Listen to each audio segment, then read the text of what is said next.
bagaimana supaya masyarakat itu tahu bahwa apa yang diperjuangkan Pak Alvin itu adalah kebenaran dan untuk kepentingan rakyat yang tertindas, Pak. Bagaimana supaya mereka tuh paham akan perjuangan Bapak?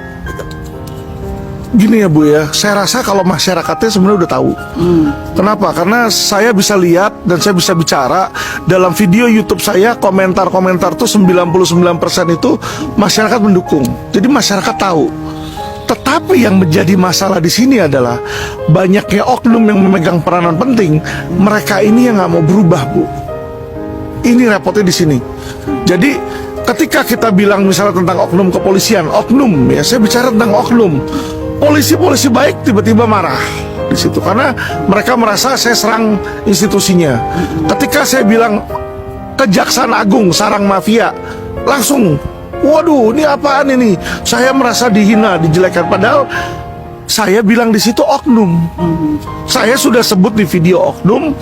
Setiap kali ngomong saya udah bilang oknum di sini. Tetapi karena oknumnya banyak dan mungkin dari mereka ada yang berasa, rame-rame lah mereka menyerang saya.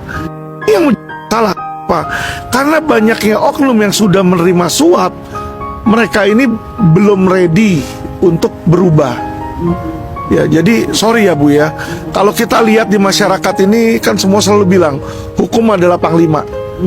Kalau orang bersalah kita akan hukum sesuai dengan undang-undang.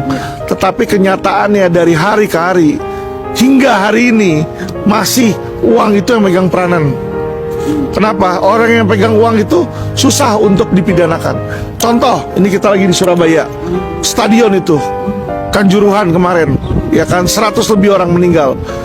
Pertanyaan saya, cepet amat dia nginin tersangka, tapi tumpul. Kenapa? Yang tersangka itu level di bawah, Bu. Contoh polisinya cuma kabak ops di situ ya. Padahal mereka sudah tahu dari jauh hari bahwa ini akan ada potensi kerusuhan. Harusnya apa kalau ada potensi kerusuhan? Tindak lanjuti dong, jangan dikasih dong. Buktinya mereka bisa menolak gerakan Habib Rizik. Ya. Ketika Habib Rizik waktu itu akan ada gerakan, dibilang nih kayaknya bakal ada kerusuhan. Ditolak tuh pernah toh. Ya. Sama kepolisian tidak diberikan izin katanya. Betul. Kami tidak mengizinkan. Kenapa? Karena mereka menganggap ada potensi.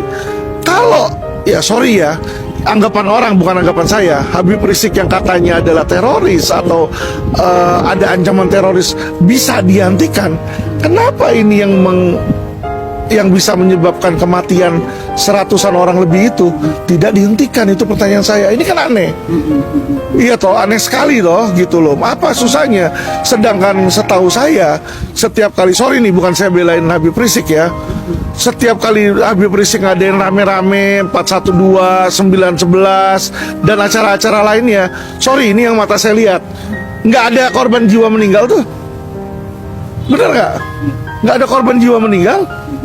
Nah jadi disinilah ya kan, bagaimana kok di dalam, sorry nih, dalam Habib Rizik waktu itu presiden bilang, tugas kepolisian kalian harus tegas. Ya kan, waktu itu Kapoldanya Jenderal Nana Sujana. Nana langsung dicopot loh Bu, gantilah baru Fadil. Langsung dia hantam, cepret, berani gitu kan. Boro-boro Kapoldanya, Kapolresnya aja nggak masuk dalam penyidikan Bu, jadi tersangka.